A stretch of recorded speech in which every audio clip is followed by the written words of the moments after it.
I think like everybody, we're sort of watching the news, so just coming out of the back end of Christmas, New Year's, we were seeing reports coming through of, an earthquake in Haiti, and, it's not an uncommon thing, I suppose, to see that, something happens in some part of the world, and, you think, well, I can put my hand in my pocket, stick a couple of quid in towards Oxfam or something, and what was becoming clear, though, as we're watching the news, as the days kind of progressed, was that there was something really disastrous about this way this had happened and how it had happened.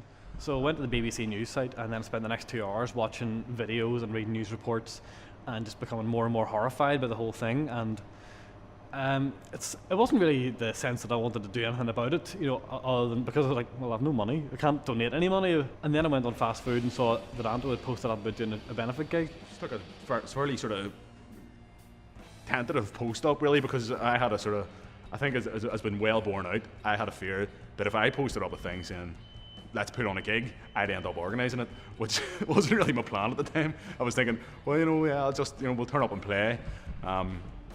But, as it turned out, that's exactly what's happened. But I mean, I've absolutely no qualms about that at the moment. Like, it's been fantastic the way I just feel so privileged to be at the centre of the way things have happened. Next thing, I set up the Twitter account and started just sending out messages to everyone, and that sort of blossomed to about 300, 400 followers really quickly.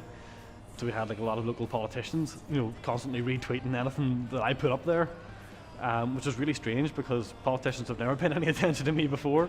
Started a wee Facebook group, and within an hour, you could see that the groundswell of support we were getting. Bands just contacting us saying, yeah, we'll play. People contacting us going, we'll bring sound equipment, we can do lighting, we can, everybody has just been absolutely just open, just with their time, with their ability to help, just doing everything they can.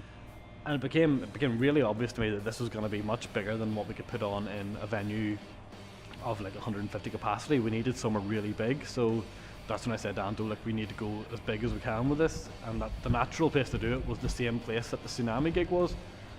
So I contacted Dino here, and they got back to me really quickly and said, yeah, we'd love to do it. It's just a case of logistics because this was a nightmare to organise last time. So we came down, had a meeting with them, firmed up some of the details, picked the date, and just ran with it from there. Well, obviously we're providing the venue across the 3 rooms for the event, and when the guys came to us, we were really glad that we could help out. It's a Sunday, and we can really take advantage of 3 empty rooms and fill them full of people and raise lots of money for this. We did it 5 years ago after the tsunami in Asia and raised £18,000 that day, and really we're happy that we can try and beat that this time. Got an amazing lineup of bands like The Answer and stuff like. I mean, some of these bands are at the stage of their careers where they've got their labels and all, and the people interested in them, and they're wanting to work really hard. This is the stage where they need to be pushed, they need to be in all the radio stations, but they're giving up their time. Their management's happy for them to give up their time. Everybody has just been, there's been no obstacles in our way at all. There's no egos, there's no sort of preciousness at all. People are just straight for the line, let's make this work and let's make it happen. So the charity that we chose to donate the money to is the DEC, the Disasters Emergency Committee.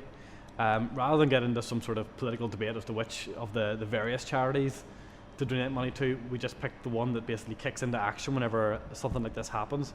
It's a committee of 13 other charities, people like Oxfam, Save the Children, Concern, Christian Aid, the ones you've all heard of basically. And this is an administrative group that decides who needs the funds when, basically. So the money all goes into a giant pot, and there's people who basically say, like, Oxfam needs 20 grand, give it to them. So the money gets where it's needed, when it's needed.